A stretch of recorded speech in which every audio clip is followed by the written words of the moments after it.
নমস্কার, নজরে বাংলা নিয়ে আমি পারমিতা রয়েছি আপনাদের সঙ্গে। আর প্রথমেই যে খবরে নজর রাখবো তা হলো বাংলার বরাদ্দ আদায় ফের প্রধানমন্ত্রীর দরবারে গিয়েছিলেন মুখ্যমন্ত্রী এবং সেখানে নানা প্রকল্পে যে বকেয়া 1,16,000 কোটি টাকা রাজ্যকে দেওয়া হোক এমনটাই দাবি তুললেন মুখ্যমন্ত্রী। সমস্যার সমাধানে কেন্দ্র রাজ্য সচিব পর্যায়ের বৈঠকের প্রস্তাব নরেন্দ্র মোদীর এবং সবকিছুই একটা নির্দিষ্ট সময়ের মধ্যে মেটা উচিত বলে মন্তব্য করেন মমতা বন্দ্যোপাধ্যায়। কি বললেন তিনি, শুনুন।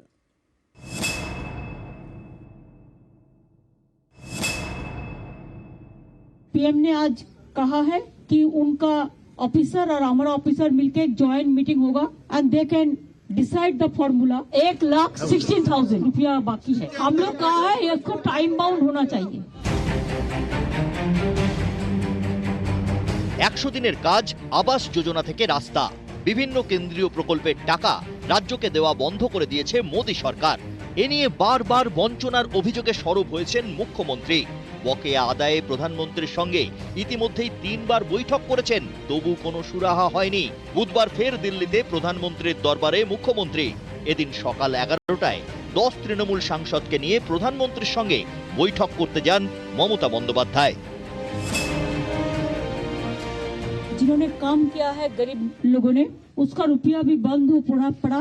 एक कॉन्स्टिट्यूशन का मैंडेटरी है, ये रुपया देना चाहिए। और 22-23 का जो बजट हुआ था, वो बजट में 100 दिन के लिए काम के लिए हमारा स्टेट को एक पैसा भी नहीं दिया था।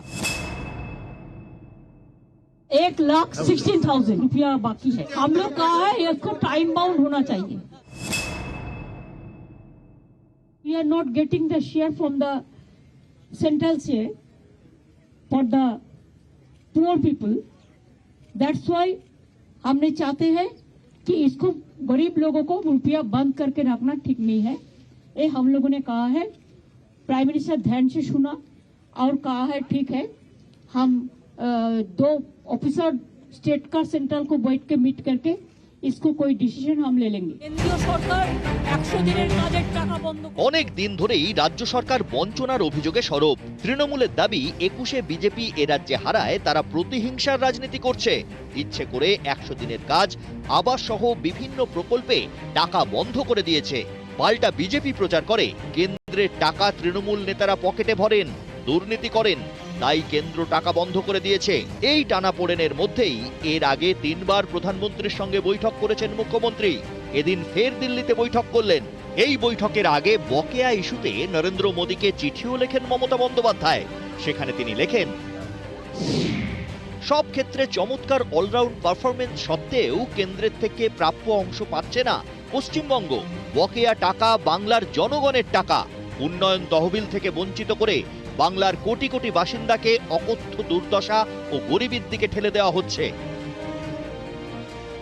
এরপর প্রধানমন্ত্রীর সঙ্গে বৈঠকে 100 দিন আবাস সহ বিভিন্ন প্রকল্পের বকেয়া টাকা দাবি করেন মুখ্যমন্ত্রী।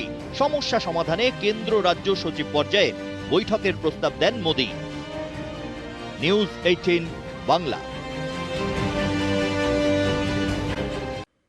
এদিকে হাইকমান্ডের নির্দেশের উপরেই ভরসা রাখছে প্রদেশ কংগ্রেস এবং হাইকমান্ড যদি বলে সেক্ষেত্রে তারা দুটোতেই রাজি প্রদেশ কংগ্রেস। হাইকমান্ডের কোচেই বল ছেড়ে দিল প্রদেশ কংগ্রেস। বাংলায় তৃণমূলের সঙ্গে জোটে ওঠায় প্রদেশ কংগ্রেসের। বাংলার 6-8 আসনের দাবি প্রদেশ কংগ্রেসের।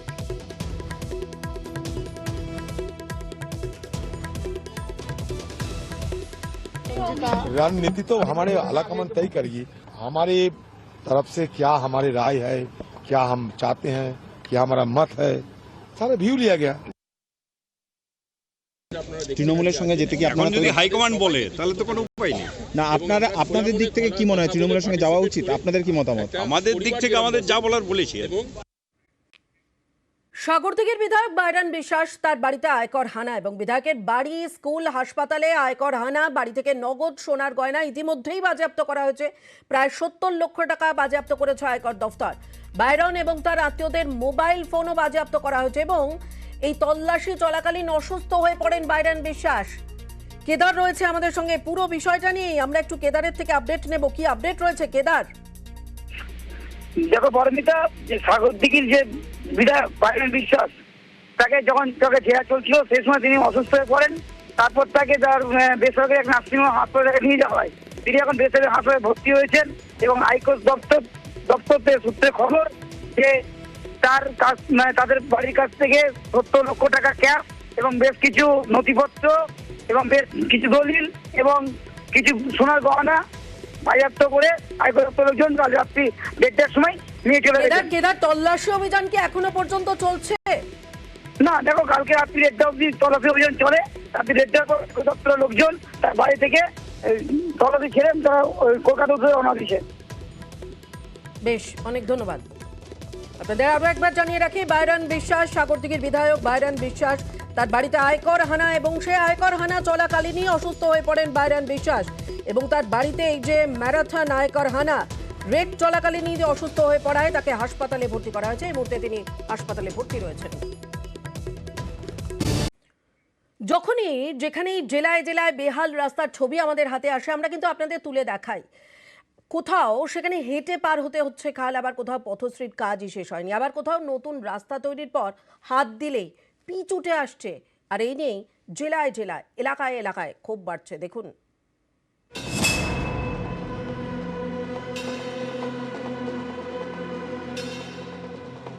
রাস্তার কাজ শেষ হয়নি, তাই এভাবেই পেরোতে হচ্ছে খাল। এ ছবি হুগলির গোঘাটের।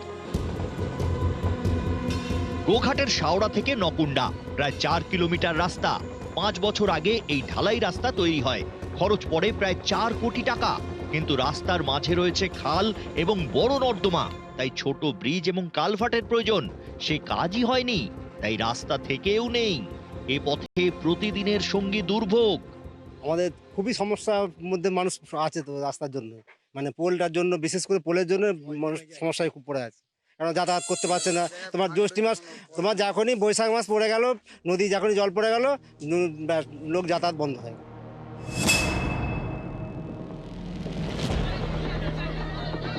মুর্শিদাবাদের সুতি, এখানে পথশ্রী প্রকল্পের বোর্ড রয়েছে। 1000 মিটার রাস্তার জন্য খরচ প্রায় 36 লক্ষ টাকা। সেই রাস্তার কাজ শেষ হয়নি।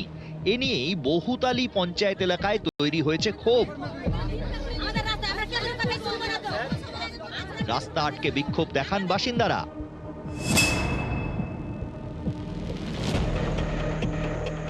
দক্ষিণ 24 পরগনার কুলপি, এখানে নিম্নমানের সামগ্রী দিয়ে রাস্তা তৈরির অভিযোগ।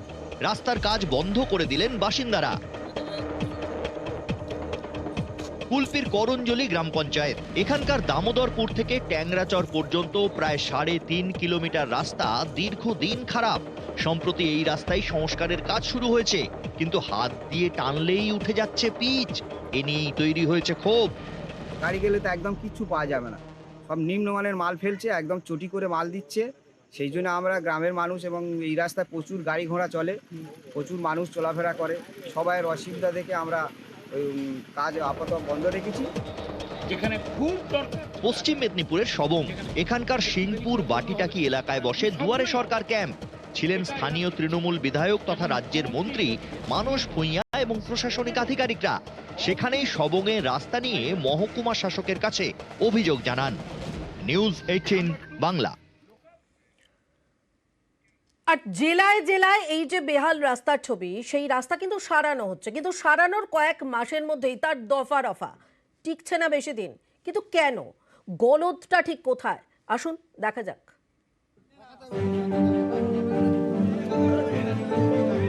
কোথাও রাস্তা সারানোর পরেই উঠে যাচ্ছে পিচ, কোথাও রাস্তা তৈরির কয়েক মাসের মধ্যেই বেহাল। অথচ এই রাস্তা তৈরির জন্য বরাদ্দ হয় মোটা টাকা, তারপরেও এত তাড়াতাড়ি রাস্তা বেহাল হচ্ছে কেন? বিশেষজ্ঞরা বলছেন এর পিছনে বেশ কিছু কারণ থাকতে পারে। যেমন রাস্তার বড় শত্রু জল।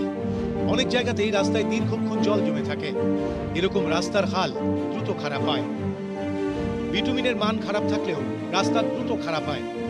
অনেক সময় রাস্তার ভিত শক্ত থাকে না, নকশাতেও ভুল থাকলে বিপদ।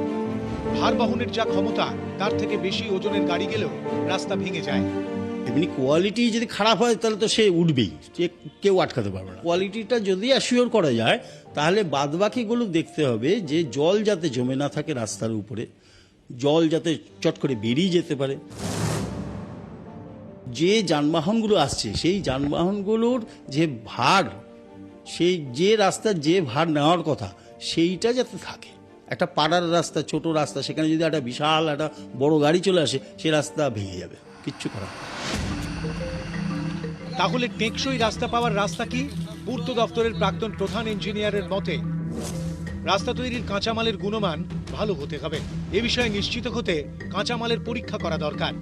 এই পরীক্ষার পর রাস্তার নকশা তৈরি করতে হবে। রাস্তার মাঝামাঝি জায়গা উঁচু রাখতে হবে যাতে জল দুদিকে নেমে যায়। নির্দিষ্ট সময় অন্তর রাস্তা রক্ষণাবেক্ষণ করাও অত্যন্ত জরুরি। যে কোনো কাজেরই যে কোনো কিছুরই একটা গুণ নির্দিষ্ট করা থাকে, সেই সময় সেই গুণগুলো মানে দেখার জন্য লোক থাকা দরকার। মেনটেন করাটাও একটা বিষয়। সেই মেনটেন্যান্সের যদি কোনো ঘাটতি থাকে তাহলেও কিন্তু রাস্তা খারাপ হয়ে যেতে পারে। ইঞ্জিনিয়ারিং দপ্তরগুলো বিশেষ করে এদের প্রত্যেকের কিন্তু নিজস্ব একটা কোয়ালিটি টিম রয়েছে এবং আজকাল কনসালটেন্ট পর্যন্ত এনগেজ করা হয় রাস্তাগুলোতে। সেই কনসালটেন্টদেরও একটা ভূমিকা থাকে রাস্তাগুলোর গুণগত মানগুলো পরীক্ষা করা। কিন্তু এইসব কি আদৌ মানা হয়? মানলে মেরামতির কয়েকদিনের মধ্যেই রাস্তা বেহাল হয়ে পড়ে কেন? এ প্রশ্ন অনেকেরই। নিউজ 18 বাংলা।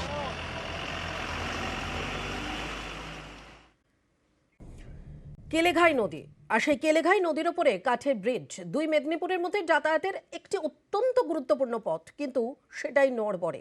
এই ব্রিজ দিয়ে প্রতিদিনই যাতায়াত করতে হয় রীতিমতন ঝুঁকি নিয়ে, আর তাই পাকা ব্রিজ চায় সবং।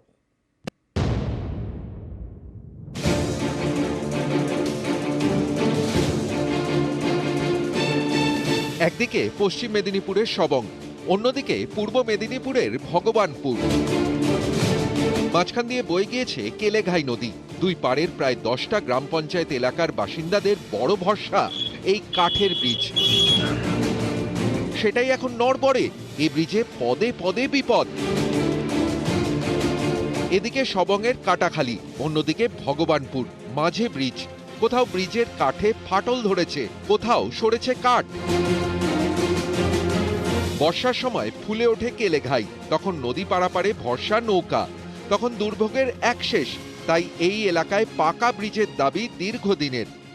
বর্ষাতে নৌকাতে যাতায়াত করা হয়, বাকি টাইমে পোলের উপর দিয়ে যাতায়াত করা হয়। এমনিতে ভালোভাবে যাতে মেরামত হয়, পাকা ব্রিজ একটা চাইছি। ব্রিজের তো অনেকদিন ধরে চলছে, এই হবে বলে হচ্ছেই না। কাঠের ব্রিজ পারাপার করতে গেলে টিকিট কাটতে হয়, বাইক এবং গাড়ির জন্য আলাদা আলাদা ভাড়া। অভিযোগ, তাতেও এ ব্রিজ নিরাপদ নয়। বেশ কয়েকবার ব্রিজ ভেঙে গিয়েছে, দুর্ঘটনাও হয়েছে।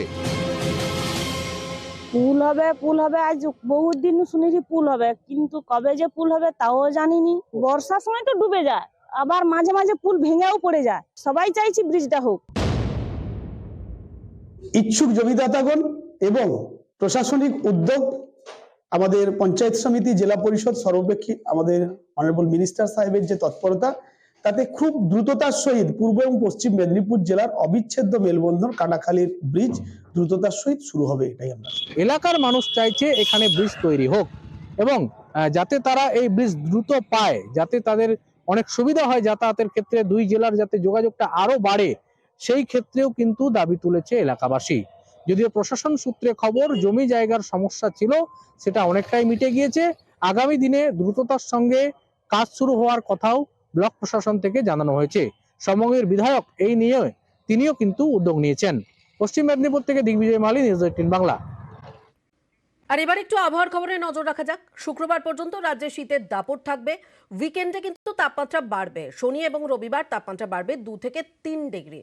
বড়দিনে জাঁকিয়ে শীতের কোনো সম্ভাবনা নেই, বরং উল্টে তাপমাত্রার পারদ বাড়ার পূর্বাভাস রয়েছে। বছর শেষে বঙ্গোপসাগরে ফের ঘূর্ণাবর্তের সম্ভাবনা। এবং আজকে কলকাতার সর্বনিম্ন তাপমাত্রা ছিল 15.2 ডিগ্রি সেলসিয়াস। শহরের পাশাপাশি আমরা একটু জেলার দিকে নজর রাখি, উত্তরবঙ্গের দিকে নজর রাখি। তার কারণ রীতিমতন ঠান্ডায় কাঁপছে উত্তরবঙ্গ। রীতিমতন পরিষ্কার ঝকঝকে আকাশ, এবং ঝকঝকে আকাশ বলেই উজ্জ্বল কাঞ্চনজঙ্ঘা দেখতে পাওয়া যাচ্ছে। পর্যটকরা তারা ভিড় জমিয়েছেন এবং উচ্ছ্বসিত তারা এই উজ্জ্বল কাঞ্চনজঙ্ঘা দেখে। ভিড় ঠাসা পর্যটন কেন্দ্রগুলো।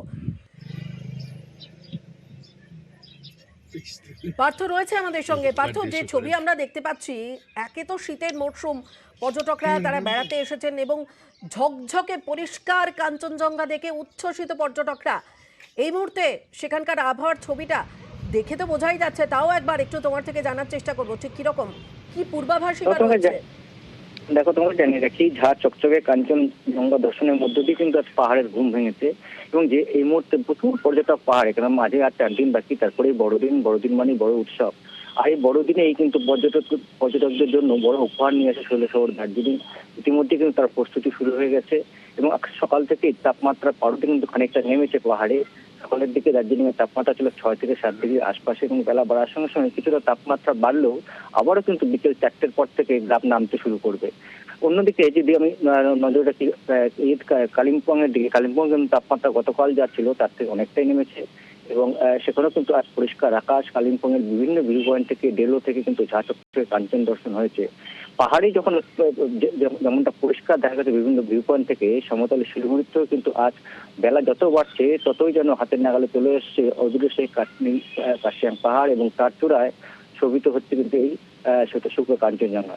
একেবারেই পার্থ, বোঝাই যাচ্ছে পর্যটকরা যারা ভিড় জমান এই শৈল শহরগুলিতে, তারা কিন্তু এই কাঞ্চনজঙ্ঘা দেখার জন্যই মূলত ভিড় জমান, এবং সেক্ষেত্রে বড়দিনে বড় পাওনা এই শৈল শহরে যে পর্যটকরা এসেছেন তাদের কাছে পরিষ্কার আকাশ এবং উজ্জ্বল কাঞ্চনজঙ্ঘা। একই সঙ্গে দার্জিলিং এবং কালিম্পং দু জায়গার ছবি আপনাদের দেখাচ্ছি, দেখতেই পাচ্ছেন ঠান্ডায় কাঁপলেও কিন্তু পরিষ্কার ঝকঝকে আকাশ এবং তারই সঙ্গে উজ্জ্বল কাঞ্চনজঙ্ঘার দর্শন, যা দেখে উচ্ছ্বসিত পর্যটকরা।